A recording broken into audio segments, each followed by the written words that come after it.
Hello, everybody. Hello. Welcome back.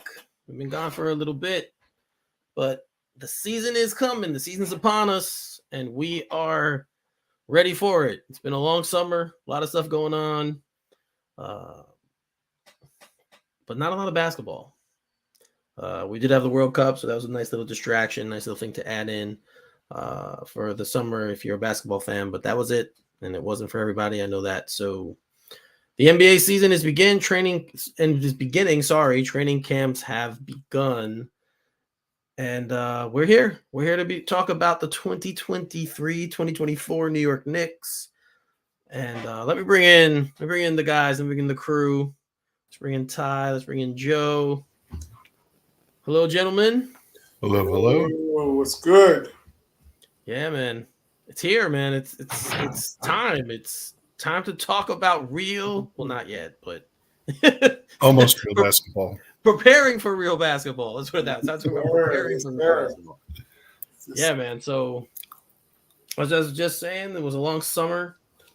You know, we had Knicks really didn't do much. If we're being honest, really didn't do much. Made a trade that we've talked about. I think was a controversial trade. I didn't think he should have gone. A lot of Knicks fans didn't think they should have traded him, but they did. Of course, I'm talking about Obi Toppin. And then they signed Dante DiVincenzo to what, a 4-year? It was a 4-year deal, right? Yep. So a 4-year deal. 4 year. That's basically the difference. Unless you're looking for Isaiah Roby to make some noise. I'm not particularly looking for that. I don't think that's going to happen, but I know I don't know. They don't have many other options, but we'll get to that. We'll get to the options that the Knicks have and what we're going to see in camp, what we're going to see going forward. But let's start off with the biggest news since the last time we recorded. There were 2 blockbuster trades in the NBA, and one led to the other. So after spending all of his career in Portland, I actually thought at one time he was going to be a career trailblazer. I didn't think he was ever going to leave.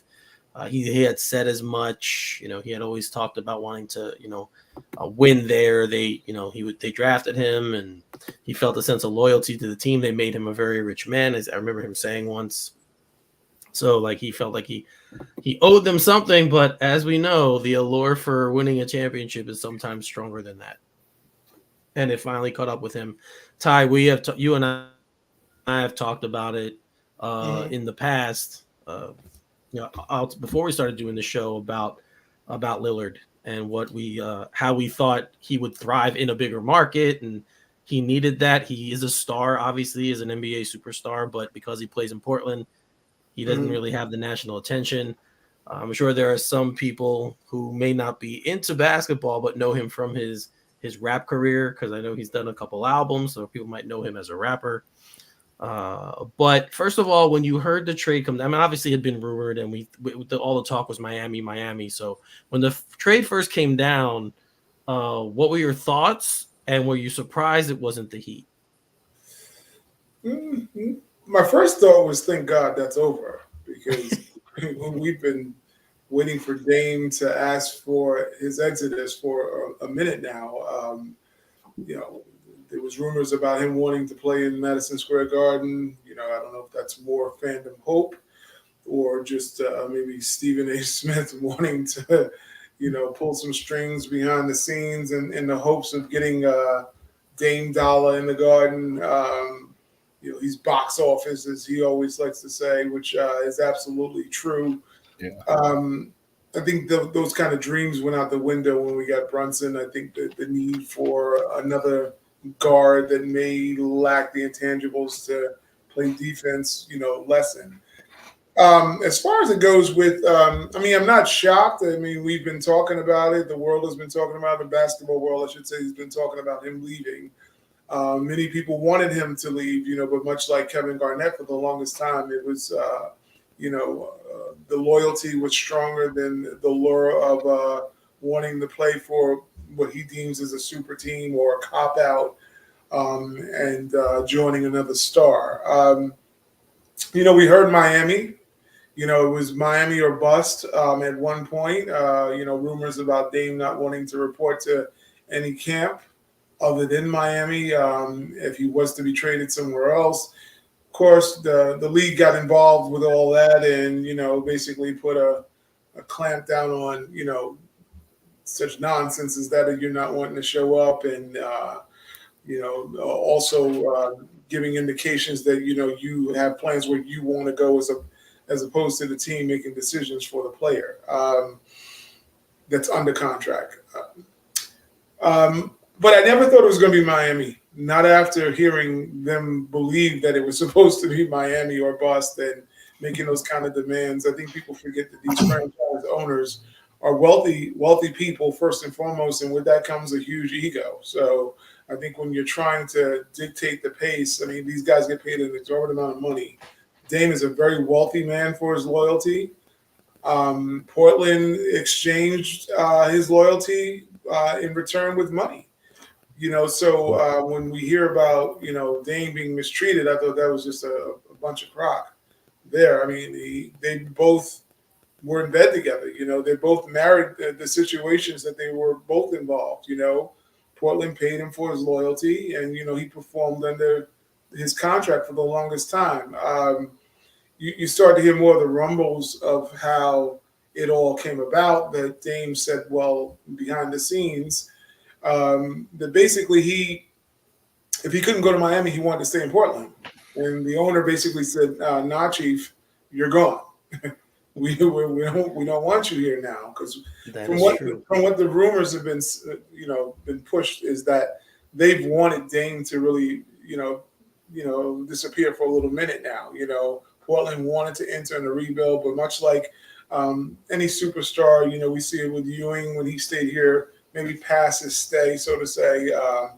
You get those kind of athletes where you appreciate them to a point, but you have to hit the reset button at some point. And I don't think that Portland wanted to be, at least the management didn't want to be the ones that ran him out of town. But the minute he opened the door, they just kicked his ass completely out and said bye.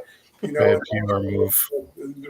As I tell my niece and nephew all the time, that means return to sender. You can stay here for a little bit, but that finger on the envelope means you're going back home. So I love you, but you're going somewhere else. And I just think that it was time to move on from that whole situation. The idea that they can compete for a title, that was 4 years ago, in my opinion, when they had a shot. But when he made those demands, and we kind of smelled the ode to arrogance of Riley in those kind of demands, they sat back and believed, well, you're going to send him here because nobody else wants him.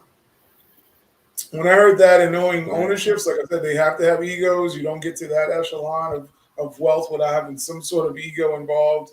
I'm more than sure the owner's like, nope, you're not. Riley, you're not running my franchise. I run my franchise, and we're sending him what's best for Portland.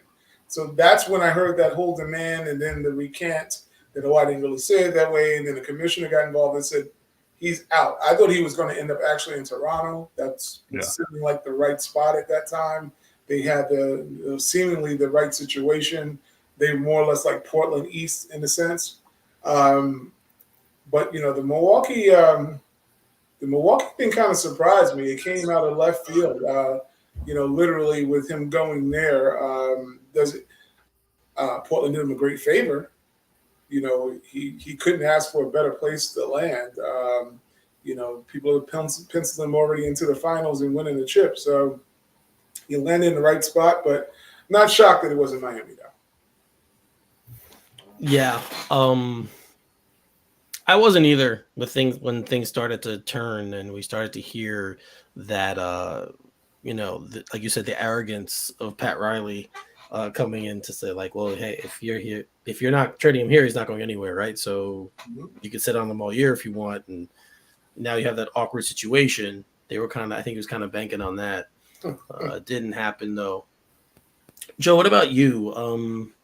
He's obviously a star player. I mean, there have been rumblings about him coming here for a while. About like Ty said, Stephen A. Smith talked about him being box office and the type of player that could come here. And obviously, star could get larger than it was in Portland.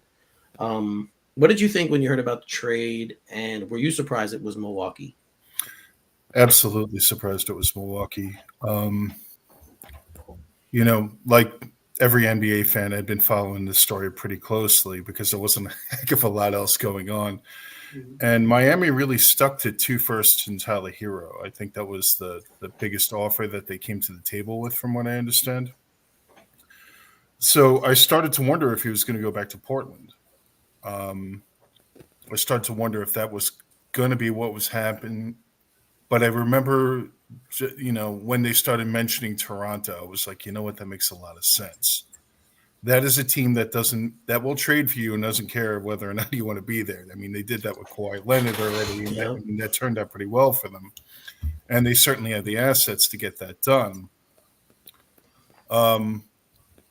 So I was surprised it was Milwaukee. I remember I was driving home from work, and I'm always checking feeds and this and that, and I was like, Milwaukee.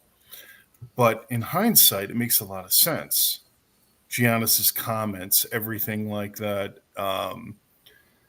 Now, I think Giannis said during media day that he will sign a contract. It's just not going to be this year. So that whole uncertainty surrounding that, I mean, that was the magic pill for that, apparently. So, I mean, they stepped up to the plate. I said probably one of the first shows that I was here that I thought Portland needed to do right by Dame. That was kind of like a moral imperative. But I'm looking at the return that they got for him, and I can't argue with what Portland did. I mean, I will say one thing about the trade, and I'll leave it at this. That is a really confident GM, because all of those assets, the main assets, the draft capital is from 28 to 30. Right. That's somebody that has job confidence. I mean, nothing for nothing, knowing that they're not going to turn that into players for that long.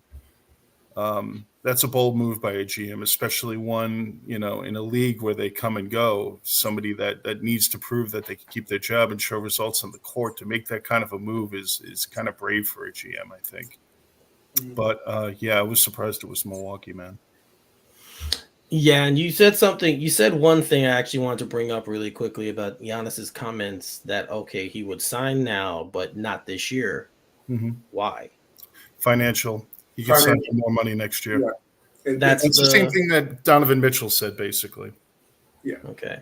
Next year is an attractive contract. That's been alluded that Giannis was not going to sign, no matter, even if the Dame thing didn't happen, because of he stands to make more money if he waited a year, as opposed to there was no incentive to do it early. That's but he pretty much said now that he's going to sign next year.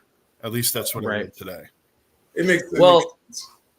Here's the total trade, because it was a 3-team deal actually, right? So the Bucks got Lillard, the Blazers received Drew Holiday, DeAndre Ayton, Toumani Camara, Bucks 2029 first round pick unprotected, the swap rights on the Bucks 28 and 30 picks as well. The Suns, for their part in this, received Yusuf Nurkic, Grayson Allen, Nasir Little, and Keon Johnson, which I think kind of has gone on that. Their part in this has kind of gone under the radar, but I think the players they got are going to help them a lot. Yeah. Nurkic is a very good player. He does have health issues. He's out a lot, but I think he's a very solid player. He's more of the center, I think, that they want with all their offense that they have on that team. He's more of the lumbering, big guy, physical, rebound, do all the things under the basket, the stuff that Ayton supposedly didn't like doing. He had some interesting comments now. Ayton said you're going to see the guy who is committed and wants to, prove everyone wrong and live up to the number 1 pick and all that stuff. We've heard that before. But what do you guys, just really quickly, don't have to spend a lot of time, but what did you guys quickly think of what the Suns got, and do you think it's going to help them? I agree with you said about Nurkic. He's also an excellent passer out of the post, which I think will create shot opportunities for them if they do throw it into him. I think Phoenix needed a bench. It's a long season. Stuff happens. Anybody can go down. I thought they were really thin. Grayson Allen's going to be a nice pickup too. That's somebody that can really put points off the bench. I think Phoenix needed to do something. I don't think they even wanted to sign Ayton to that contract when they did sign him to that contract. I just think they didn't want to lose him for nothing, and I kind of felt like they were waiting to trade Ayton. Mm-hmm. That's one of the reasons I brought up the possibility of the Knicks trying to get Ayton, who I like. But I think it was a good move. It's one of those under-the-radar moves that's not going to get a lot of publicity, but I think it's going to make them a deeper team. Ty, what about you? Yeah, I mean, it gave them depth, obviously. I'm a Grayson Allen fan. I like Grayson Allen. I think he's a good fit on any team. I think he's one of those plug players, no matter where you put him. My question for Phoenix is the question that's really been lingering even with Kevin Durant.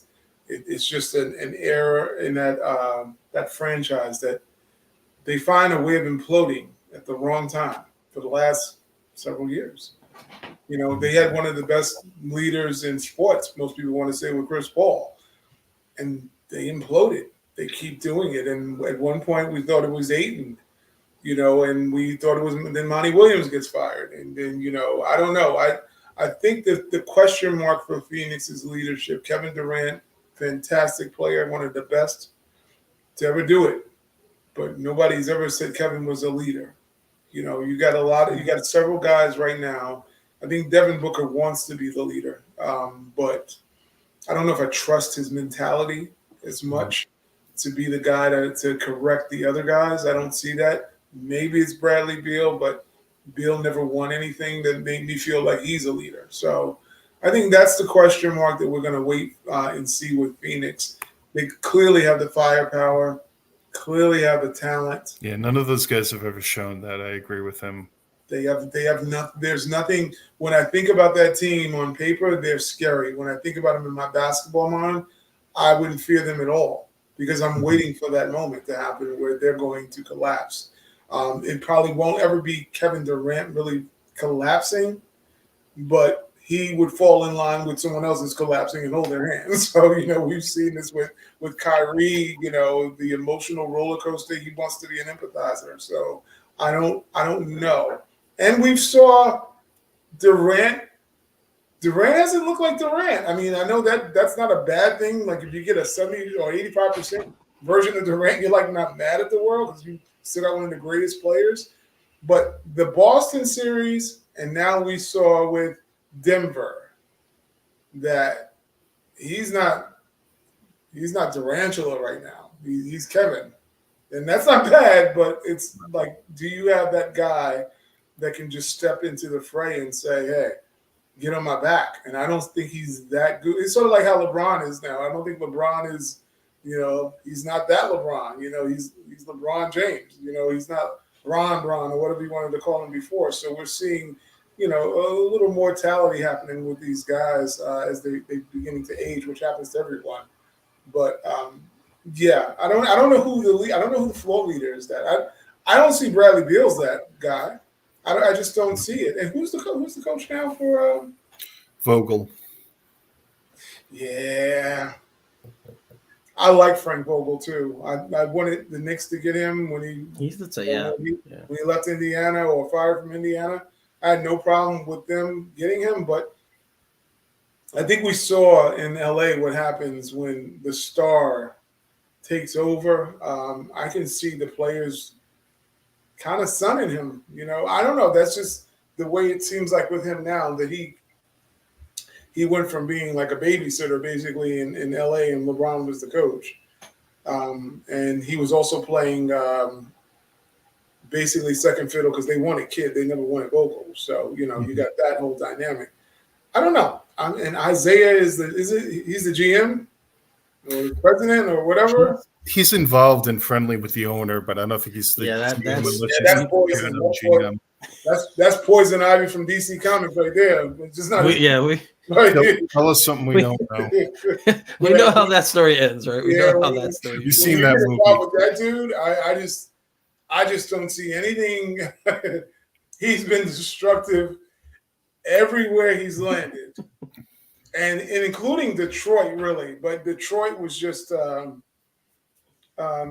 they were just super talented team, you know. But when you think about the stain that both he and Lambeer left on the league, to the point we're talking, Isaiah hasn't played probably since what, 93, and he's still one of the most despised players ever. And people, what they say, don't trust nothing he says. They think he's a complete snake. This is the MO, not from just the Magics and the Jordans and the Pippins. This is his thing throughout the whole league, throughout his whole career. People feel that way about him. So I cannot see him going to Phoenix. All of a sudden, the leopard has changed his spot and went back into the zoo. I don't see that happening. I loved him as a player, though, man. Oh, I would have loved to have seen him in New York as a player. Yeah, he's a killer. He was a killer. This has nothing to do with basketball with him. Basketball, he was an absolute killer. Dude, he was a 6'1" Klingon on the court. Yeah, he was a dude. That dude was he'll give you the business in a minute. Detroit was a very tough team. I think that's the stain of Detroit is Isaiah crossing the line and Lambeer crossing the line. I think that tarnished what they were really about, which was a hard-nosed defensive team and a team that could score a lot of points in spite of the defense. And, you know, you would think they'd be more like the Knicks were, you know, the slow-down offense, but Detroit could score some buckets back in the days. Those dudes was lit. So to see that, and now every time you talk about Detroit, you can't talk about the classiness of Dumars, who was a beast at that time. Mm-hmm. What we're hearing about is the stain of walking off the floor and not, you know, shaking the Bulls' hands, and you hear Adrian Dantley say how he was screwed because Isaiah plays both sides of the fence, and you know, then you hear about that. He was though. Yeah, and then you hear about the Magic Johnson, how they became not friends at the spread room. He's as rest in peace to Kyle. Kyle used to say he's a full crotch it stain with legs. That was the funniest thing I've ever heard him say. And that's what he reminds me of when you think about that dynamic. So if he's in Phoenix, I'm not trusting Phoenix. Wow. Yeah, like we all said, they're really talented. Their starters are really talented. They have a really good. Obviously, you could put Beal, Booker, Durant, and what's the guy I'm leaving out? Just off the tip of my tongue. There's someone else I'm leaving out. Anyway, but you put those guys that together on one team. That's a very, very tough team to stop. Mm-hmm. But yeah, who's gonna be the leader? That's the kind of the question you're gonna ask. Who knows? Maybe Durant, now older, feels a certain way. I don't know, but we'll see what happens. We'll see what happens with there. But one of the byproducts of that trade, of the Lillard trade, was what's going to happen with Drew Holiday. I thought it would take a little bit longer to play out, but no, it happened very quick. Mm-hmm. The Boston Celtics stepped up to the plate, which for us as Knicks fans kind of sucks big time, but they acquired Drew Holiday for Malcolm Brogdon, Robert Williams III, a 2024 first round pick from the Warriors with protections on it, and then a 2029 unprotected first round pick from Boston. So they basically replaced, as Ty, we talked about it, they replaced Marcus Smart basically with a guy who's similar skill set, right? Holiday's probably a little bit better of a scorer. Definitely, yeah. I think he's a little more consistent on that end. Not as much of an agitator as Marcus Smart is, because Smart likes to talk and get up in the guy's chest, and he's very physical.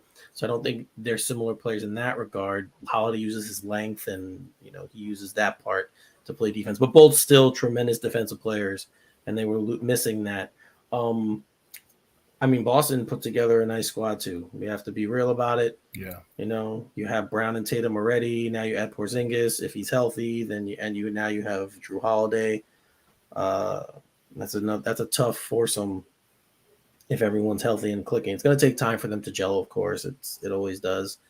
But what Holiday I think also does for them, because Tatum, I don't think Brown is a leader at all. And Tatum, I think, can be, but he's kind of just still, I don't know, feeling his way in a lot of ways. I don't feel like he feels he has that kind of presence yet. And Holiday might be the guy who can kind of be like, hey, like the old wise sage in the room, be like, hey, this is your team. Have someone keep telling this is your team. you need to do this, you need to do that. That's what Giannis did, or just try and get that out of him. I think in that regard, it's a good trade. But I don't know. Like I said this when it happened. I feel like they gave up a lot. Brogdon was the sixth man of the year last year. Mm-hmm. So their bench is immediately weaker. You lose a guy like that. Robert Williams was their only interior defender. Now, yes, Porzingis when he first came into the league was a big time defender inside, but I think the injuries have kind of taken some of that away from him. Mm-hmm. So you hope if they're hoping that he's going to be healthy and that he'll give them that presence, and he still will. He's still a good shot blocker. But I felt like Williams was a bigger guy, a little bit of a presence to him in the paint. So they're gonna miss they lost a little bit of toughness there with him as well. So yeah, it's gonna be interesting to see how it plays out. But for us as Knicks fans, Joe, I'll ask you, when the trade happened, what did you think as a Knicks fan? I'm not saying as overall, but as a Knicks fan, what was your reaction? It's gonna be tough sledding. Yeah. The team is presently constructed, I don't think can compete with either of those teams in the 7-game series. Ty, you were talking about last year having us have a legitimate shot at the Eastern Conference. I don't see that this year unless someone goes down.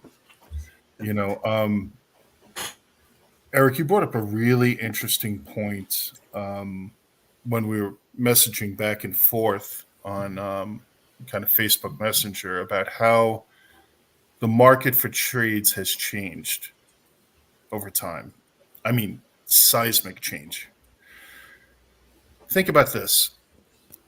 The price that Milwaukee got Jrue Holiday for was 2 firsts, and they weren't 2 great firsts either. To be 33 now, 1 year left on his contract, and not only to get 2 firsts, one unprotected in 29, where Boston may be past its prime and be a really valuable asset, but also Brogdon, the 6th man of the year. I mean, again, I take my hat off to Portland for what they did through this. I was surprised. That is I think it was a desperation trade by Boston to keep pace. I don't think it was a smart trade. It's a trade that for a team that's trying to win now, absolutely trying to win now. That's for sure. I think their hand was forced, and I think Portland took advantage of it. So you got to give credit to them. But I was shocked what he got. But 2 factors to that trade: desperation and wanting to keep pace and keep your window open. And also, like you brought up, Eric, the market's just different now. You want a significant player, you got to pay through the nose. Yeah, and it doesn't seem to matter the age, right? Like 33, 1 year left on his contract, man. Yeah, historically, you kind of wouldn't give up that much for a guy that age. You'd be more like less of a package. But I'm telling you, that Gobert trade, man, that changed everything. And somebody's going to have to sign him too. I'm sorry to interrupt, but somebody's going to have to sign him to an extension, or else he's a rental. Yep. Yeah. The Gobert trade and then the Murray trade to Atlanta. Those trades completely changed things. And Murray's young, right? Like Murray's a younger guy. So at least with him, you could kind of understand, all right, you're giving up a lot to get a player of that magnitude. But the Gobert trade, that really changed things. Like the package you can get for, and I like everyone starts talking and saying Holiday's like a star. He's an all-star caliber player. I've always liked him, and he's a very, very good all-star caliber, but he's not a superstar guy. Like he doesn't score a lot of points. He's not that kind of a guy. But you're right. It is very, very interesting what the landscape is now for trades in the NBA. Ty, when I first said this, we heard this trade, and I messaged you guys, and I said, to me, it didn't. I don't feel like. To me, they just replaced Marcus Smart. That's how I look at it. They replaced Marcus Smart with this guy, and they got a little bit weaker. But you push back on that. So why do you think that this trade is better than I think, I guess?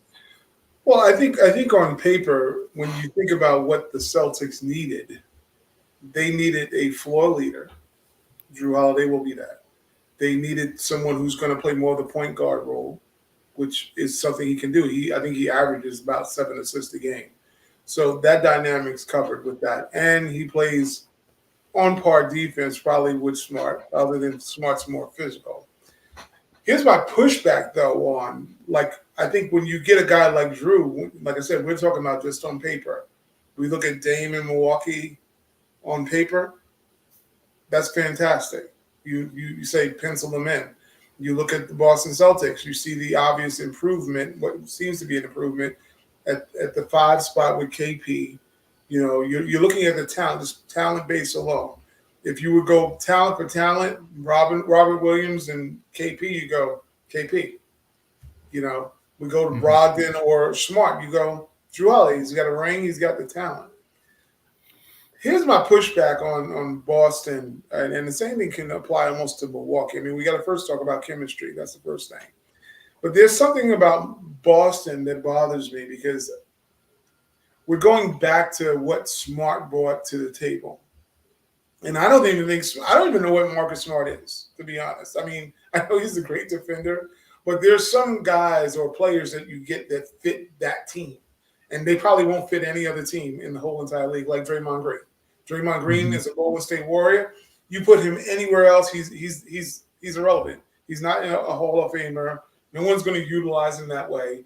You know, there's not enough talent to balance off what he doesn't do great. Like we see Draymond, he rebounds, he plays defense, pushes the ball, gets them into their sets. You know, it's a phenomenal thing, but it works in Golden State because you happen to have two of the greatest shooters ever on the planet. So we go back to Drew Holiday. You would think automatically stamp their ticket as being at the top of the league. But the one thing Boston was missing is the thing that Smart actually provided, and they still lost with it. And that was an attitude. He brought that gritty, grimy, get in your face. The two things I've noticed about Tatum, and I don't think that Tatum and Brown, and I don't think Drew fixes this part of that team. Those dudes can disappear like they on Copperfield's playlist. They will just go away or have those moments like the turnovers with Brown or Tatum in the finals disappearing. You're like, where the hell are you at, dude? I don't know if Drew Holiday is that dude personality-wise is going to say, hey, get your stuff in line. I need you to you have to be over here. I'm feeding you, dog. We need you to be here. We need you to be this person. Because after they lost Brad Stevens to the front office, who I thought was a brilliant coach, I don't know what Boston really is. And I don't know if Drew Holiday coming in gives them that identity that they need. That, hey, we're all locking down on defense. You go here, you go there. I never get that thing about Drew as being, because we've watched him play, he's been a fantastic player. But I don't know if he's an alpha personality to put that team in order and say, let's go. I don't see that in him helping Boston. I think talent-wise, it's there. Can he be the difference maker when it gets into the playoffs and you need to get in these guys' ear and get them correct? I don't know if they got that. I think Smart did that and it annoyed those guys. That's why he's gone. Because he thought he's like, you don't want to take a shot, I'm taking them. And nobody should want Marcus Smart taking any shots. Like that attitude. But he felt empowered to say, this is my team. There's no way Marcus Smart should be telling anybody that's his team. When you think about who you have on that team, that's what I'm wondering. Can Drew Holiday even elevate Tatum mentally, elevate Brown mentally to be those dogs that are going to go to the finals because he's their point guard? I don't see that part of it. On paper, yes, but not in game. I had to rethink like a lot of things about watching how that team is made. You know, KP, I mean, his health is always going to be the greatest concern. I think he would have benefited us more than he benefits Boston. If he had landed in New York and he was our backup 4 or 5 or whatever, or he was our starting 5, I think the Knicks are going to the Eastern Conference Finals. Him in Boston, I don't have the same feeling because I think his health will be a greater concern for them than it would have been for our roster. You don't know. Yeah, true. And there you don't know how much of the ball he's going to see. And let's be honest, his benefit is that his height, he can shoot at his height, and he's a scorer. Mm-hmm. So I do wonder about that. The thing I'll say to you about the Holiday thing, which I didn't think of at first, but your explanation of why he wouldn't why he won't be good makes me think is why he might be good there, because maybe Smart was too abrasive, right? Like he was too abrasive, and these guys need a different approach. So maybe Holiday coming in as not that, in your face, do what I tell you type of guy, but more like the teacher, like, hey, I get it, whatever, let's work together on this. I'm going to you anyway. You're that guy. And just the different kind of reinforcement. Maybe that's what, as we talk all the time, it's a different generation, right? So and he's maybe that's the only one on that team that has a ring, I think. That's true too. His playoffs is a little shaky though. Yeah. That's he didn't show up last year. That could be injuries, though. That could be an injury that you didn't hear about, too. I mean, I don't know. I just think when these guys, both Dame and Drew Holiday, they've basically, Dame has a lot to prove. Maybe not Drew because he has a ring now. So you're like, well, you've got a ring. So we can throw it on Tatum and Brown if they don't get to the finals and get a ring. So it's less pressure, but it's still on a guy like Dame also to prove you can do this when it matters is when it's going to be big time. And Dame has been very clutch, don't get me wrong, but he's never taken Portland anywhere. He's not he got to the semis. He's never got to the Western Conference Finals, I don't believe. So I think if Boston is waiting for Drew to be the answer to get them to win the ring, I think that's a lot of ask, but I don't think the pressure's on him to deliver that as much as it's to Dame. But the playoffs, you're getting these guys for playoffs. You're not getting them for regular season trophies, in the midseason tournament. Nobody cares about that crap. Can they help that team get to the ultimate goal of winning a title? And that's what I'm questioning. I'm more questioning the rest of the roster more than I'm questioning Drew Holiday because he doesn't have to prove it. Nobody else on Boston has a ring. He has a ring. He's the only one. KP doesn't have one. Tatum doesn't have one. Brown, none of them. It's Drew Holiday who has it. I just cross-checked something because I think that it was a little off. Lillard did go to the Western Conference Final. Oh, he did? Okay. In 4. They got swept in 4. They got swept. Who did they play? They played Golden State and got swept in 4. 2019. That makes sense. Only time. See, so look, 4-0 means you should have stayed home in the second round because you didn't do anything. And anybody who knows, I love Dame. Look, I'm a fan of Dame. I've always been a fan of his. So I'm definitely having me saying something about this is because it's true. I don't care how much I love a player. I'm going to be honest about that player. When you look at, he has a lot to prove. Giannis has a ring. He has. Well, that's what I was going to say, right? He doesn't want to. None of these great players want to go down as being added to the Barkley, Malone, Ewing don't have a ring list, right? Like they don't. None of those guys want to be put on that list. Mm-hmm. So it's going to be interesting to see how it plays out, though. I just Milwaukee's so boring. Like I don't know. Yeah. Maybe now they'll be more exciting because even watching Giannis, as good of an athlete as he is, he's so tall. It kind of takes away some of it. Like it kind of takes away the I guess the awe factor of watching someone do that. Because to me, he's just so tall that it's like he should be able to do that. Like that's not something that's an accomplishment for him. But one last thing, they're just boring. Have you ever been to Milwaukee? I haven't. It makes where I live look like Miami. Like he wanted to go to Miami to have nice weather and everything to them, and they sent him to damn near the coldest place in the entire country, which is cold-blooded. That's all I got to say. I'm agreeing with Eric in a lot of ways. With see, I was thinking about Giannis. I think he's fantastic. Don't get me wrong. He's Russell Westbrook. He's a 7-1 Russie. They're maddening to watch sometimes. You love the energy and the tenacity and the motor and blah blah blah blah blah blah blah. All those things sound great until they try to hit a jump shot. Or you're watching. He's fun though. Russell Westbrook's fun to watch. Oh yeah, he's way more dynamic. Yes, because he's smaller for one thing, and that's you're watching it, and you're like, this dude is going to go and he's going to try to dunk on 4 people. He may get the dunk off. I think with Giannis, we're watching this. I always tell people if they call the traveling rule, we're not talking about Greek freak. We're just talking about Greek meat because this is Greek. We're going to bring in Greek food because he would not be at the level. We would falafels, whatever, feta, and I love me some feta. We would not know. He'd be at the Gyro factory because he would not be the same player.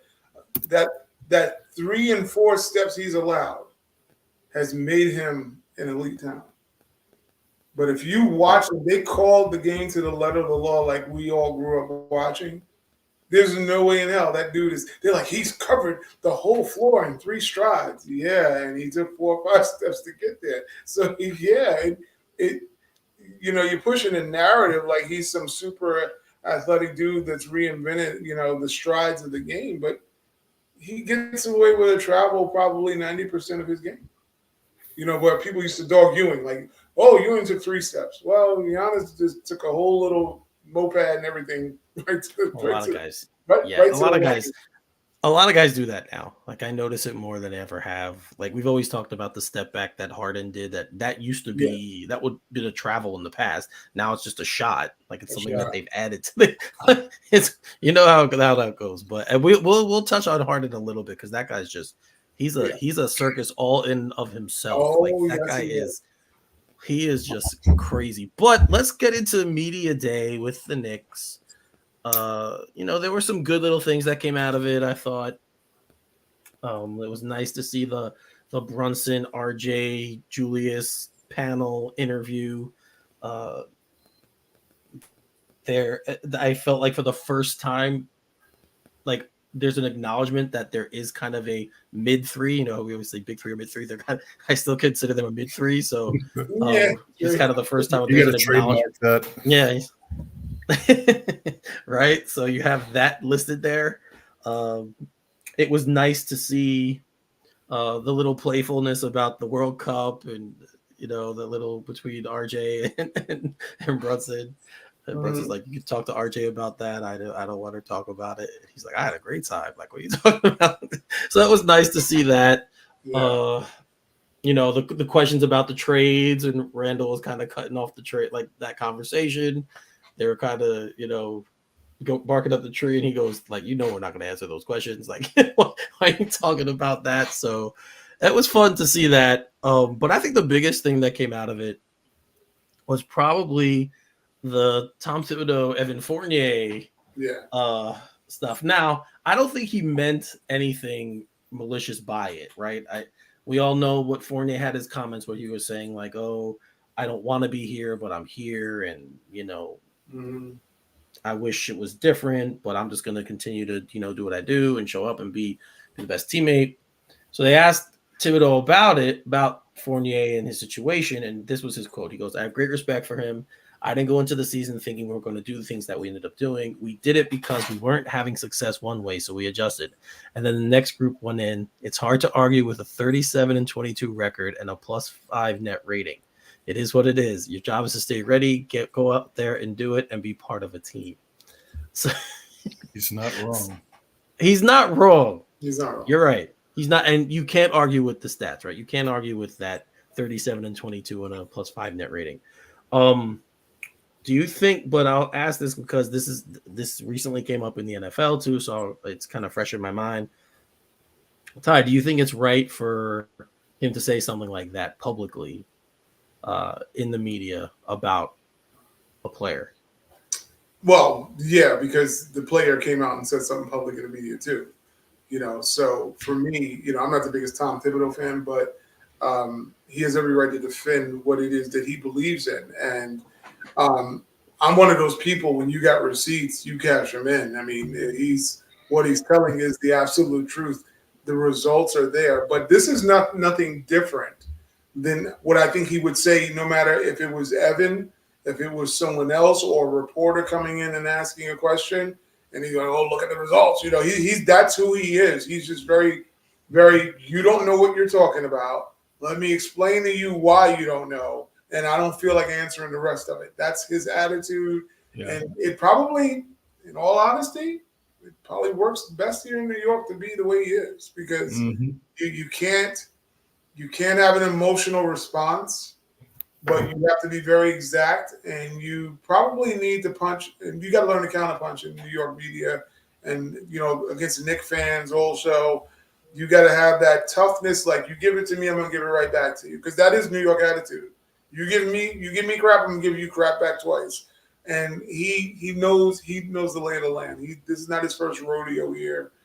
I just think that what happened is that the media was looking for some spice, because the media day was, they read off of cue cards basically. Anybody could, it was like, you got nothing juicy out of it other than Tom being more Tom and saying, "Oh, don't argue what I think I told you guys this before. Fred Katz always said that he's asked Tom what his offensive scheme is, and he has yet to get an answer. And no matter how he says, you could just sit down and show me. And well, probably because there's not one, but I'm just saying, he never comes forward with it. We know what it is. He says it all the time. The game will tell you where you need to go. That's what he says. That's exactly what Lord have mercy, this is just really bad. So, showtime, no time. That's what that is. It makes me laugh, man. But that was more his personality. Right. I just think that it was, he went back at Ev. Well, we know what he was, but the first thing he did say, I have a ton of respect for Ev. Yeah. And then the whole, it's hard to argue the results if Ev would be playing if the results were different. And that's basically what he's saying. He just did it in his gravelly voice and, kind of cut to the chase. It's like, can't argue what the results are. And he's 1,000% correct. I mean, what can you say about that? The question for Tom really was, what took you so long? So, you're arguing results, but you didn't. Or why did you sign the guy in the first place? Yeah. Why these are things he's endorsed. I think the clapback that the media does not do enough with him, and he probably would brush it off, is that clearly these are guys that you wanted to ascertain that you utilized in your lineup. What took you so long to make the necessary adjustments for that team? Because everybody knew Grimes should have probably been getting more minutes or maybe start. I this whole thing about who starts, I always think that's a bunch of crap. Who starts doesn't matter. Who finishes? I mean, if you're contributing as a team, that's all that should matter. But I don't. Ev probably didn't take it personal, but they asked a direct question about Evan Fournier, and he directed an answer back about Evan Fournier and why the team moved on. Yeah, Fournier's quote was based off an interview he did in French too. So That's it's the other thing. He kind of said he was being held hostage, but the quote was, "This is what it was. I'm still in New York at the moment. I want to leave, but beyond leaving, I want to have the opportunity to get some playing time back. That's all. That's mostly it. Because in New York, I feel extremely good. I love living there. I love the franchise. I love playing at Madison Square Garden. I love the guys on the team. So I just want to play. That's all. It's true that finding another club, changing franchises, if that's what you have to do to play again, that's what I would like to do." Which is a great story, and it's not as bad. But they just took the excerpts and interpreted it as he's a caged animal. He's being beat in the parking lot after the games, and it's because this is what they want. They want the hyperbole. The guy is a competitor.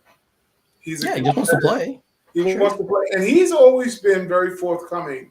He's done a podcast, that they told him he couldn't do, that he shouldn't do, and he pulled his own card and said, "No, I'm not going to be told what to do." So clearly, Ev has his mindset on what he wants. He's his own person. So when the media comes to him and asks him questions, he's just blunt. He doesn't know how to play that whole "we were on media silence" and here's your written statements on how to say things. He says what's on his mind, and I think he's a great interview for New York, similar to Mitchell Robinson. You put a mic in front of their face, they're going to tell you who they are and what they like and dislike, and there's nothing wrong with it. I just think that Ev became he became a target of the fan base who I don't know what they was expecting. Nobody must have watched Ev before he came here. That's the one thing about New York fans that piss me off sometimes. It's like, did you watch the guy before he came here? He's never not been what he is. This is who this guy is. The Knicks wanted him because they wanted a sharpshooter. They want someone who can shoot from the outside. They get great offense. They go, well, why can't he be Kawhi Leonard too? because he's never been. He's not Kawhi's French cousin. He's just I think it's the contract, right? I think the contract's a big part of it too. Like you look at the money he's getting, and people expect more for that because of the money he's getting. But again, he didn't. That's something that is the market value was there, right? That was his market value. That's what he got. So Joe, if we do trade him, I'm just gonna make it easy for you. If he is traded anytime soon, where is he going? Oh Jesus, that ain't easy at all. That ain't easy at all. Do you think? Well, let me put it this way: do you think there's a team out there that could use his skill set? Because he was great in the World Cup. I know you didn't watch it. The Knicks aren't going to make a trade that's just about Ev and take back equal salary. I don't think. I think they're holding him as a let's match contracts up on something much, much bigger. Yeah. Again, I'd like to see the guy move on. He seems like a good dude. I know this is probably going to be killing him, but you signed the contract. And the fact is, Thibodeau's right. Team was better without him. You know, I don't really have an answer for that because I don't see the trade yet. There's nothing that's lingering on the horizon. I don't think Embiid's realistic. I don't think that they're going to go after Karl Anthony Towns. Like a lot of the things that people have talked about, Zach LaVine, like I don't see it yet. Like there have got to be things that have to materialize that are not there yet. There's got to be weather that settles in on the landscape of a team or the NBA or something like that that we're not privy to right now. Something's got to happen to trigger that change in the landscape because I don't see Ev getting traded. I don't see the Knicks trading just to get Evan out of there. I don't know, man. Your guess is as good as mine. Can I know. That's what. Can I log into that? You have a place where you think he done up? He's going to end up in New York because the Knicks don't know what the hell they're doing with this second. Let's just keep it where it is. Yeah, what he said. Okay. All right. So if that's the case, would you play him maybe a little at small forward? I would be playing him, period. I don't think there's a player on the Knicks that can't get minutes. If there's someone on the Knicks that definitively, and there's only really two guys that I'm going to say definitively are the starters, and you'd have a hard time putting someone before them, and that's Brunson and Julius. No matter if we dislike Julius is a two-time All-Star and two-time All-NBA player. His stats back up that he's a bad dude. What we're missing is the playoffs. If we just took away that whole notion, we're talking regular season dudes. Him and Brunson are the only two legitimate guys that are studs in the starting five. So you can't put anybody else ahead of those two guys. But when you go to every other player after that, there's an argument and a fight that anybody could start over the other three guys on the team. That's the starting five. Love RJ. People want Grimes in there. People want Quickly in there.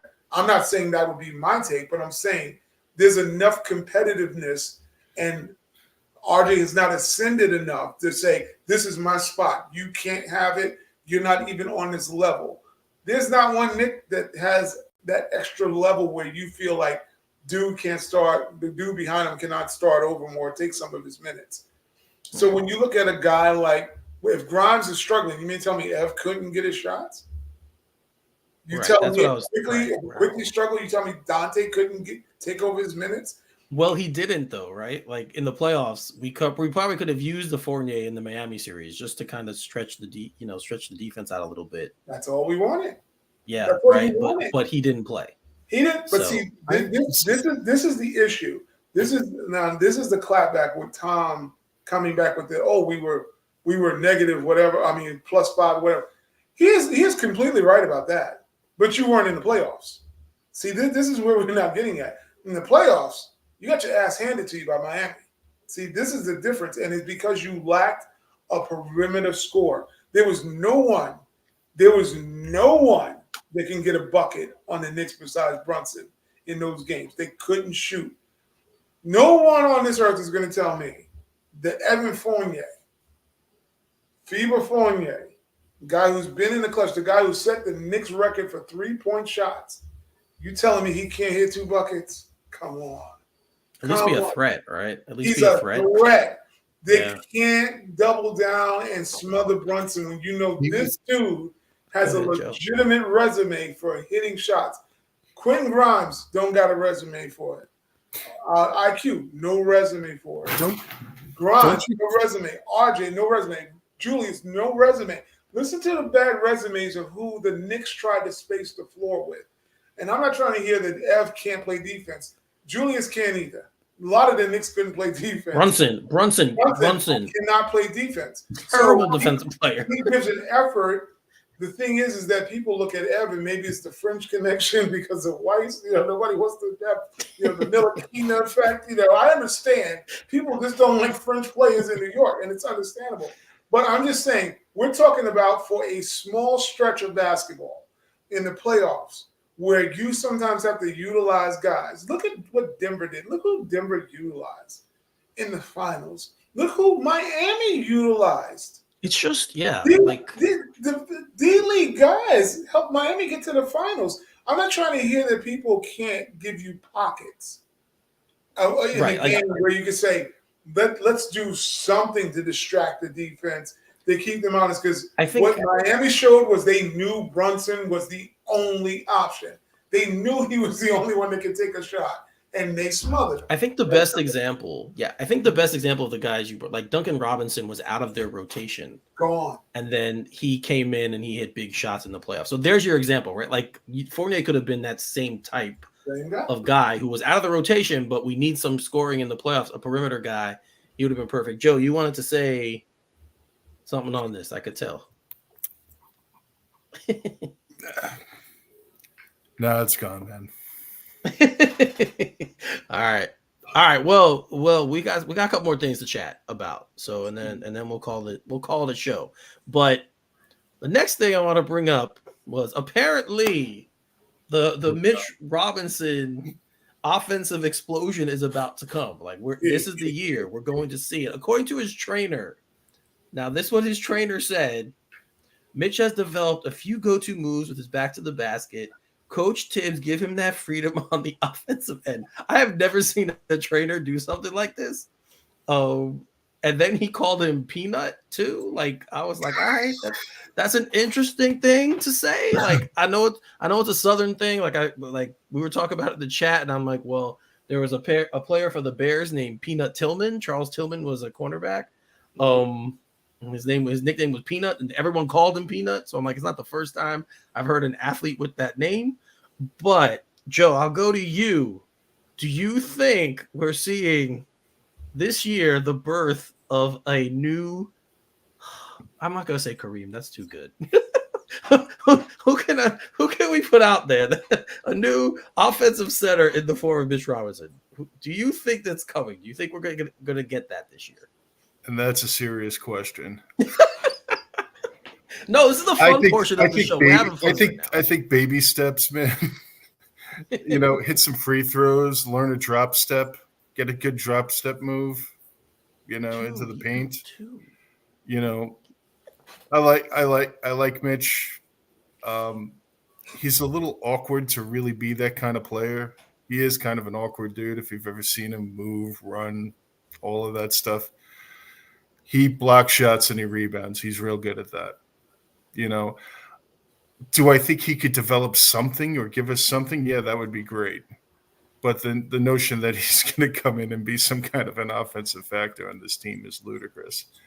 Have you seen in previous years? Have you seen the Instagram videos where he's of his jump shots? Yeah, Tim Hardaway on the outside, crossing people up, driving to the basket. Have you seen it? It's coming. We're going to see it this year. Instagram's a funny thing. It's great at like capturing moments in time and stringing them together and creating an alternate reality. Yeah, I love Mitch. I just hope his feet stay unbroken, and he could rebound and block some shots and occasionally do a drop step movement. It would help though, right? Like it would Well, help. that's one of the reasons I brought up a couple of weeks ago why I like the idea of adding somebody with a little more to him, like a DeAndre Ayton, even if we lost a little bit off of the defense. We have a black hole at that position offensively.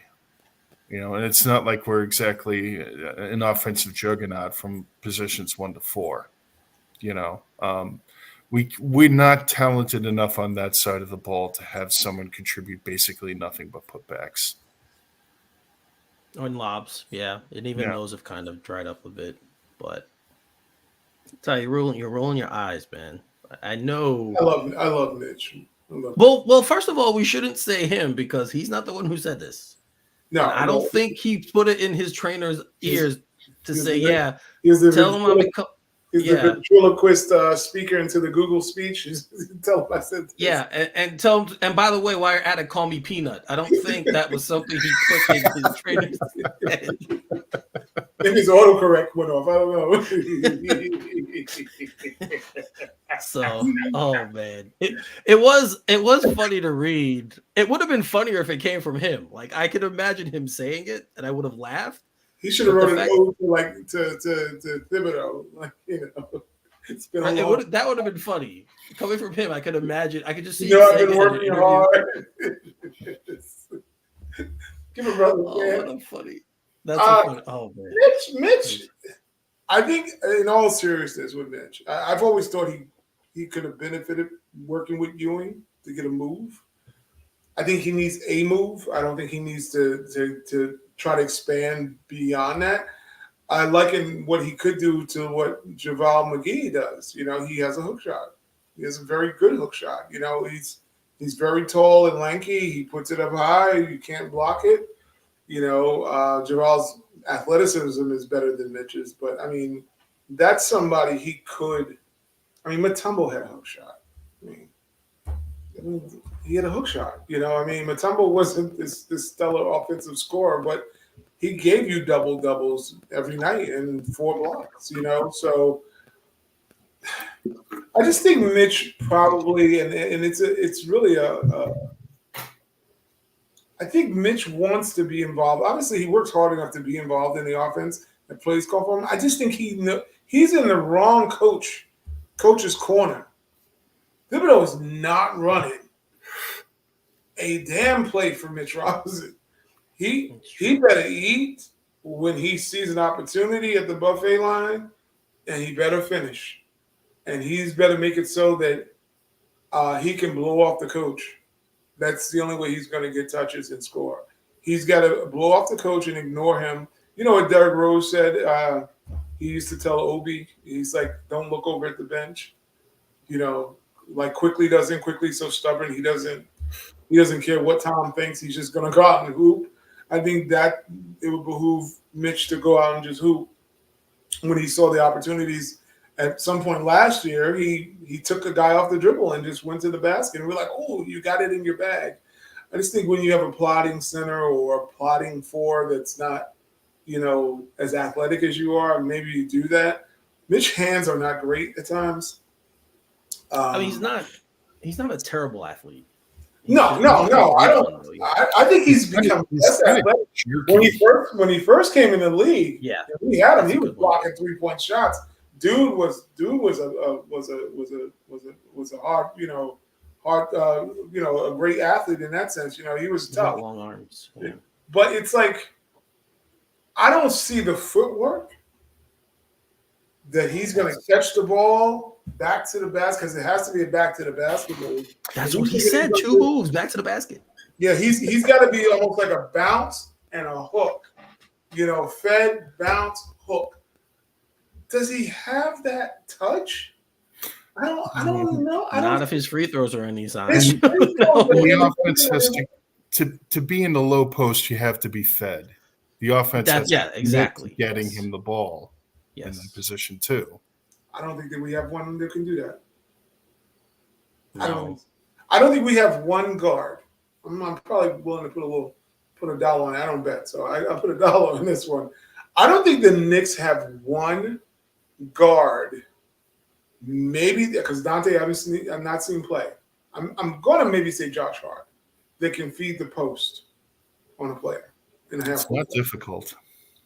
It's not difficult, but I don't think we have one of those guys. Because I look at Brunson, who's It's fantastic. He's like when it's hard, like when you talk bad about Jalen Brunson, you like feel kind of bad because you're like, really, what are you arguing about with Jalen Brunson? Except there's something to argue. He's not a distributor. He does not make everybody else better around him as far as from a point guard leadership standpoint, where he goes, you get over here, I'm running this play, I'm going to get you open, you slip to the basket or whatever.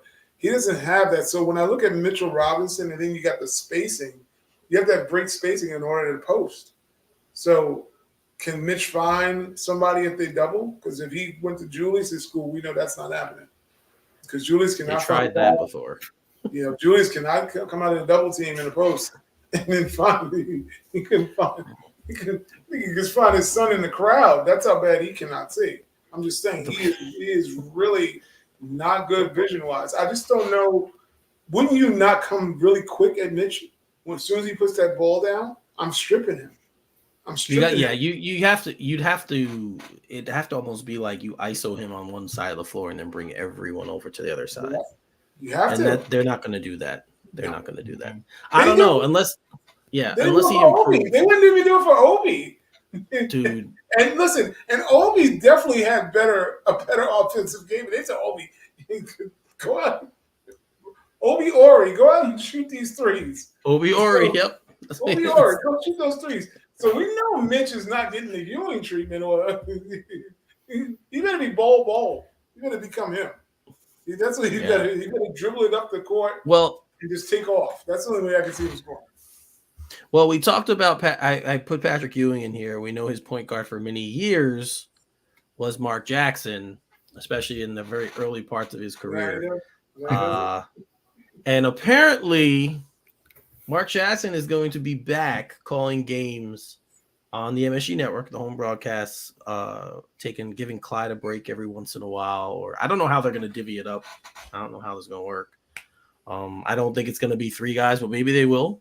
I don't know. I don't think it'll be a three-man booth. But who knows? So Mark Jackson's back in the booth. I can't stand him, so I'm not happy about this.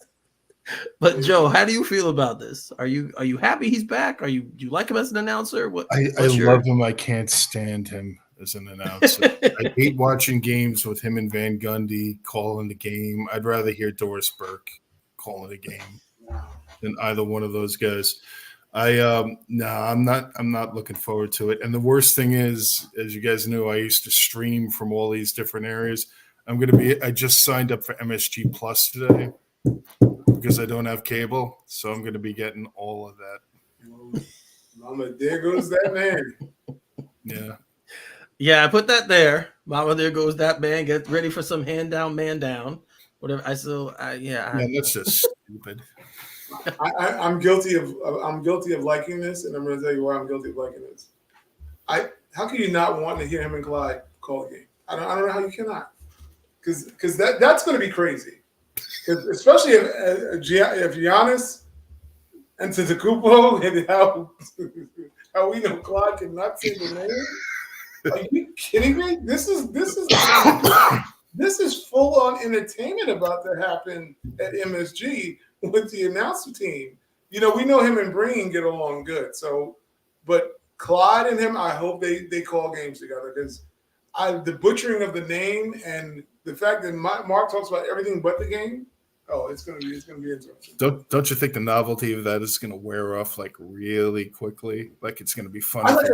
Joe, have you not learned about me? I love train wrecks. I love this is something I enjoy. I don't want harm to no one. This is the thing. I don't want anybody harmed. No children, no animals harmed. But I like a good train wreck. Trust. I'm going to be tuning in for the train wreck. I gotta watch it. I always tell people it's like Fear Factor. You're going to get explains the Knicks fan. I'm going to watch this happen because it's bound. But you know what? In all honesty, I think the thing that we should be listening for is whether or not how Thibodeau will feel if it starts getting bad. Because let me tell you one thing. There's going to be a section of New York Knicks fans that are going to start calling for Mark Jackson. Oh, as coach, yeah, possible. They're going because look, it starts going south. A lot of people wanted Mark Jackson. I don't. Not me. I want whoever's going to win. I'm not the Thibodeau fan, so no one can ever tell me, do I want to arm wrestle over Thibodeau? I'm not arm wrestling no one over him. However, I can definitely see a scenario where Mark, with the fan base knowing what he's meant to New York and being a drafted player here and all the et cetera, I can see where this may manifest, where the fan base starts calling Mark Jackson. And that would be interesting.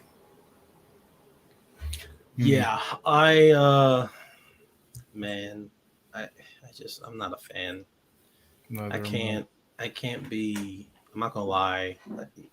I mute the game. I love Mike Breen, even though sometimes he gets a little bit holier than thou, but I do love him as an announcer. Yeah, he's always taking the ref side and on penalty on foul calls. He's always taking the ref side, so it bothers me sometimes. I can see him doing it nationally, but dude, if you're doing the Knicks games, like I don't know. Anyway, but Mark Jackson is just, and and we've talked about this before about how I feel about him and his religious views. His belief system when we know he was messing with hookers and whores and prostitutes and all that stuff. Not that. Hey, those women need to make their money, but I'm just saying, I don't want to hear. He hasn't done it on national broadcast, but being home and stuff, I kind of am waiting to see what he does there. All right, so really quickly, let's shut it down, but let's end it on this note. So we know the Knicks have signed a bunch of players, or have a bunch of players now from Villanova, right? And it first started, they had a bunch of players from Kentucky. That didn't work out. So now they're switching to another college, Villanova. So I have two questions for you. I'm going to leave it like this. 2 questions. Oh, there's the cat. First, will Mikal Bridges end up on the Knicks? That would be another Villanova Knick. And second, can you see any possibility where if Thibodeau struggles, they somehow get Jay Wright to come be their coach?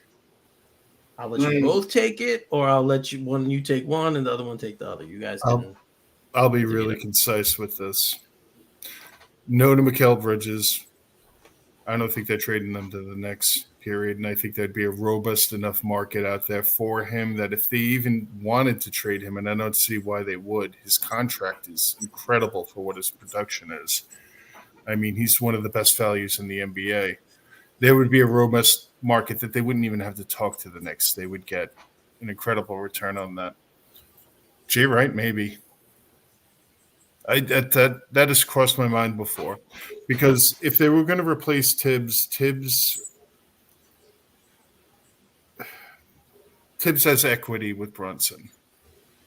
He's known him a long time. I think Brunson likes playing for him. I think I think a lot of these moves have made the team better, Vincenzo and Hart, but also I think they were done with Brunson in mind. I think if they were replacing Tom Thibodeau, which I think this will be Tom's last year in New York, Jay Wright makes for calmer waters for that transition. Is he the right guy to coach the Knicks? I don't know, man. But I could see it happening. I don't think it will, but I could definitely see it happening. Ty, what about you? What do you think? Mikal, no, because the Nets will never, ever, ever, ever do business with the Knicks. They should have drafted him. Clearly, we've known that now. I wasn't a fan, but I am now. Kevin Knox. I know Ntilikina can get the same award, but Kevin Knox was maybe the worst pick we've had in a very long time. And it's not because he's not talented. It's just he didn't want to play basketball. He really just never wanted to play basketball. You can just see he didn't have it. He had no puppy, no dog, no roach, no Rottweiler, no hamster. He had nothing in him that resembled a basketball player. Typical millennial kid, lazy, spoiled, whatever. Unmotivated. Video games. That's, As far as Jay Wright, I think Jay Wright has been hinted around enough, at least with you start seeing like a lot of the Nova players, they will shout him out on their Twitters or, during the games. I think there's something there that there's an avenue perhaps if he decides to want to come back to being a coach. I mean, I don't know if you want to take your first professional job as a New York Knicks head coach. But I do believe, as much as we joke about there goes that man. I think this is an olive branch. I think people need to really watch this whole thing with Mark Jackson endearing himself with the New York Knicks, because I don't know if Jay Wright would be the guy that would be the voice of New York if Thibodeau left. I think because the Knicks have always been about the big name. I don't see a college coach with no NBA resume. Who's that? He coached at Hofstra first. No, I like Jay Wright. I wish it was him. I think that'd be a great pickup. I just think New York has always been about cachet. It's always been about getting the big coach.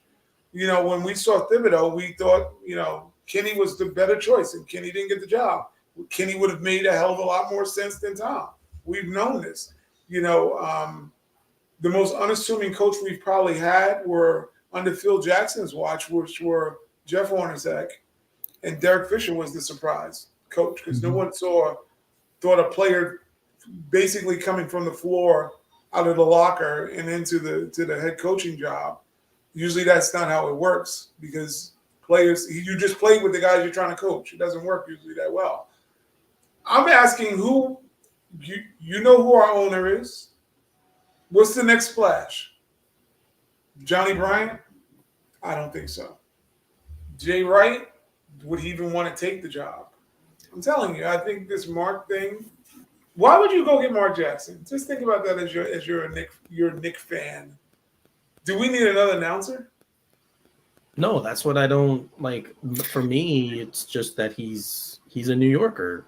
Yeah, he is. He's a New Yorker, because right? his star is faded. I mean, he got ran out of Golden State. He hasn't gotten an opportunity since. Nobody sniffed on him at all. I don't think he's had an interview since Golden State. He's gotten interviews. He had an interview with Milwaukee. Milwaukee was he interviewed here when Thibodeau got the job. He interviewed here. Mm-hmm. That's what I'm saying. Like, I would keep my little bit of an antenna up, not because I'm just saying. I think it's just a weird hire to hire him as an announcer. I don't care if Clyde is having, not wanting to go on road games. What are Wally and Alan Hahn for? They've done the road games before. They've taken over where Clyde. Clearly, they didn't like what they did because they're not keeping them on that hard. They're terrible. I'm not gonna. I love you, Alan, but you guys are bad. Who also gets was the Marv Albert's brother, son or whatever? They must have got him. He does a better job. But Joe doesn't get the local broadcast. But Wally's horrible. They need Monica. Monica would have been the best one to put on the road and actually let her do the announcement. Was bringing. It would have been actually excellent. But I just don't see why you're bringing in Mark Jackson, a well-known name, very popular name in New York. He was on ESPN. He's a polarizing figure. Why bring that guy in to do games? Because Momma, there goes that man. There goes that man. And Momma, that might be there goes your coach. That's I'm just saying. I can't see it. So, I would have before they hired Tibbs, I could have seen that. But go ahead, Joe. If Jackson replaces Tibbs, are we better? I'd like to pose that to both of you. See, in my opinion, no. I don't know how he would coach this talent. That's why. Like, I've never, he coached, the only team he's coached is Golden State.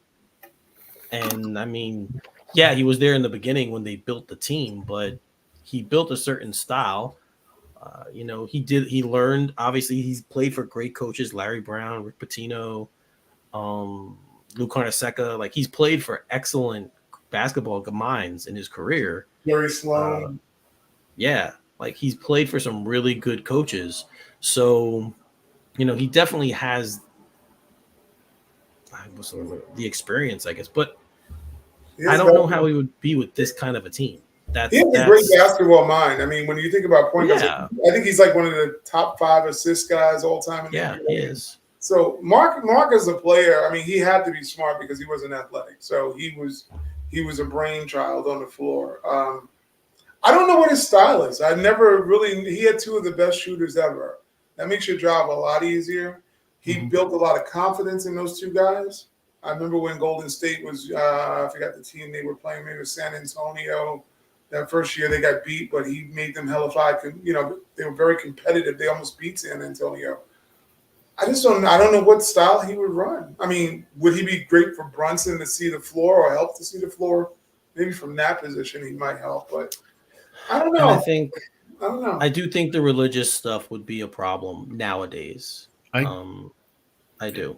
I think his especially since it's really hypocritical thinking back too, because all those guys probably know about the story, so they'd be like, "Dude, what are you talking about? We know all the bad dirt that came out as well."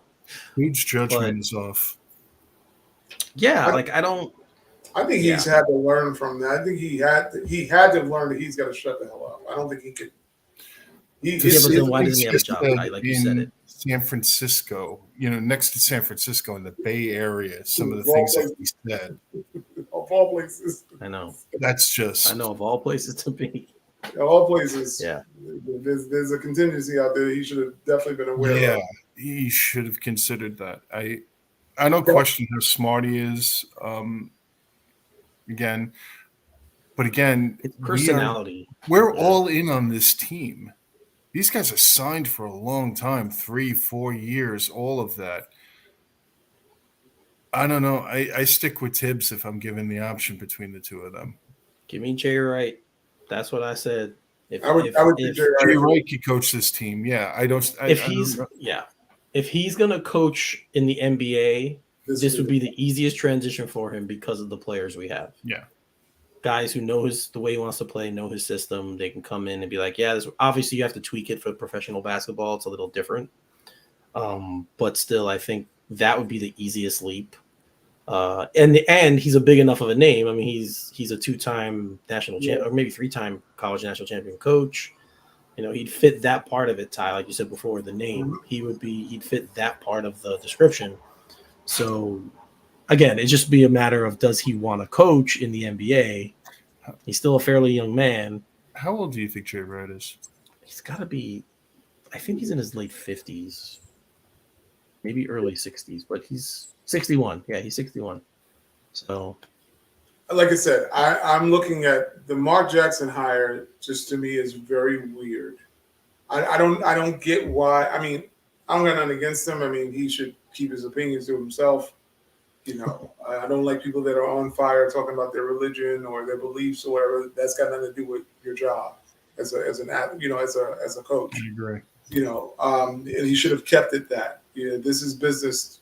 You can't bring your personal life into business. That's just how I feel about that. But I just think that this is a very weird hire. This is like Latrell Sprewell showing up because Oakley got kicked out. This is the same thing. This is you got to admit, this is a weird, out of your way hire where you don't need someone to replace Clyde in that capacity. Then, granted, Wally's horrible. I don't like him. I don't like nothing that Wally really does. It's not personal, Wally. I just think he's terrible at what he does. But Allen wasn't great. But I'm like, you got to go all the way out and make a contract with Mark Jackson because Clyde wants. It is odd, yeah. It's a very odd hire by the Knicks. This is a golden ass. I'm going to hire who I want to hire kind of thing. He's like, Isaiah got sexual harassment charges. Oh, give him the liberty. Let him go. Yeah, put it with women because put it with all the women. Let him coach the Liberty. making him the ambassador for women's basketball. Absolutely. Hold on. Shout out to the Liberty in the WNBA finals. Yes, right? yes. Shout out to the Liberty. They might be I know best. Joe is a huge WNBA fan. He told me the other day. He's like, Eric, I can't Him and Craig Bogar and John. I know more about like astronomy than I know about the WNBA, like the math end of astronomy, than I do about the I used to watch WNBA. WNBA a lot when they first came in. I'm a hoop head. I don't care if it's little kids on the park playing. I love watching hoop. Now, their first 4 years, it was the Houston Comets, and they were balling out. And the first championship was New York versus Houston. So we're right back now. Where could you imagine, as much as this might go to the radar as a pimple on a cat's ass, to think about it, the Liberty might bring home the first basketball title in 50 years to New York. I know. They've beaten the Knicks. And they may beat, well, and of course, Brooklyn, we can forget about them ever going back to anything but Coney Island at this point. So wouldn't that be amazing? They're having a parade down the champion of canyons. Canyon of Heroes. Yep, right down. Oh, man. That'd be the smallest parade ever, though. 117 people showing up. That's what I mean. Yeah, it'd be a very small parade. Those girls can hoop, though. No. Oh, yeah. They are 100%. 100%. I'm going to watch the next game. I didn't even realize that. Like I said, I used to follow that league a lot because I thought I'll watch any basketball. I don't care what it is. I'm a hoop fan. But I've fallen out with the WNBA because I really don't know a lot of the players like I used to. So. Well, now's the time to get reacquainted. I'm going to get my Liberty. I'm going to get my Liberty. I'm going to get my Liberty. As Joe is dying on camera right now for us, but we're going to. Time to cut it.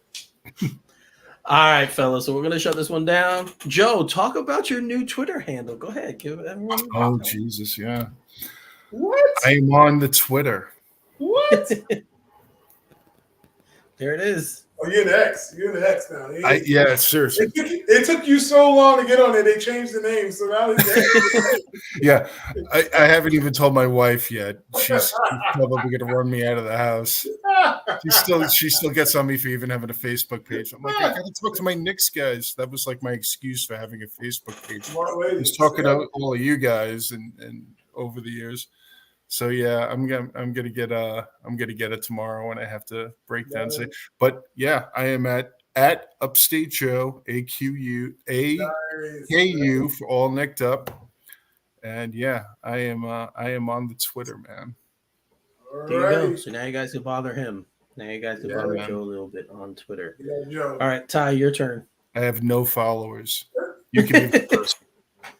They're doing you a favor, bro. Believe me. It's that toxic waste dump of a place, but as Craig used to refer to as. It is. You guys can catch me, Genius Scribble, on Twitter. You can also catch me managing the Sphere. I don't know if you ever noticed that. They need me out there in Vegas. That's what they need. It's beautiful, man. I think it's crazy, right? And also, All Knicked Up fan page. Come get at your boys. Yes, that's where you guys can find them. And me too. I'm on the All Knicked Up fan page as well, obviously. There's also a page for the show where I broadcast the show every Wednesday night, so you guys can check that out as well. You can see the rest of my information on the screen there at Finally33. That is my personal Twitter account. At all_Knicked_up is the show account. That's where I will post my basketball comments. I'll post articles, anything pertaining to the Knicks or basketball overall. That's where I usually interact with the rest of the basketball community. There's some crazy guys out there, I'll say that, but it's a fun place to be in. As long as you have thick skin, because you know how Knicks fans are. So you get a lot of slings and arrows thrown your way, but it's all in fun for me. I also do a show called Straight Outta Gotham. It's a fandom pop culture podcast that I do every week with my buddy P. Vera. We discuss movies, mostly comic book related movies, but any kind of action movies, other pop culture topics. We talk about horror, comic books, of course. If you're into that stuff, you can check us out. Again, we're all over wherever you look for your podcasts: Spotify, Apple Podcasts, Google Podcasts, all the places you can, YouTube, we're all over the place. You can find us over there. All right, so we'll see you guys next week, hopefully. Every Wednesday night, again, 8:30 p.m. Eastern time. We are here to bring you everything that's going on with the New York Knicks and around the NBA as well. So for Joe and Ty, I'm Eric. You're watching All Knicked Up. See you next time.